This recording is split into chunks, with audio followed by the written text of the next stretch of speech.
कपड़ों ले बने आऊँ देखिए शांत सीधा गिरा है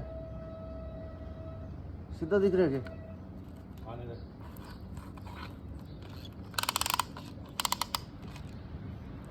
आना तो पड़ गई